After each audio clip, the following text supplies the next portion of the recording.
চব্বিশের গণ অভ্যুত্থানে হাসিনা সরকারের পতনের পর দায়িত্ব নিয়েছে অন্তর্বর্তীকালীন সরকার। গণহত্যার বিচার ও আগামী সংসদ নির্বাচনের প্রত্যাশা নিয়ে 1 বছর পার করেছে ডক্টর ইউনূসের নেতৃত্বাধীন সরকার। এই সময় এসে কেমন আছে নিম্ন আয়ের মানুষ, তাই জানাবো এই প্রতিবেদনে। টাকা চুরি করে নিয়ে আরেক দেশে যা বাড়ি করছে, এই দেশে বাড়ির টাকা নেই। কিন্তু আমরা বর্তমানে একটু আতঙ্কের ভিতরে আছি। কর্ম করলে আমাদের ভাত জুটে, কর্ম না করলে আমাদের কোনো খাওয়ার নেই। আমরা ভালো নাই, এ দেশের সাধারণ মানুষ একটাও ভালো নাই। যারা খেটে খায়, যারা বড় লোকে চালায়, আমাদের মানুষ আমরা বড় লোকে চালাই। সরকার ডিপার্টমেন্টে যারা চাকরি করে, এই গাড়ি কিনিস কারা? কাটতে গায়। আমরা আমাদের থেকে গাড়ি কিনেছে, কিন্তু তারা চালায়। আজকে আমাদের বলে অবৈধ, আমরা এদেশের মানুষ অবৈধ বলেন দেখি।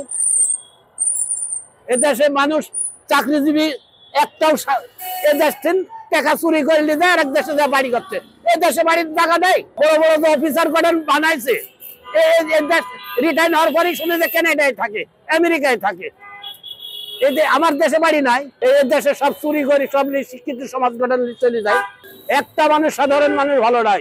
এই সরকার হওয়ার পরে, এই মোবাইল আসার পরে কেসিং শুরু করে দিয়েছে। আমার ছেলে তোমার মতনই পড়াশোনা করতে করতে 40,000 টাকা হাইরি কিনে লেবারের কাজে যায়। কারণ দেখি পরে তদন্ত করে পেলাম যে মোবাইলে জুয়া খেলিছে। আমার দিন বর্তমানে সময়টা একটু আতঙ্কের ভিতরে আছি।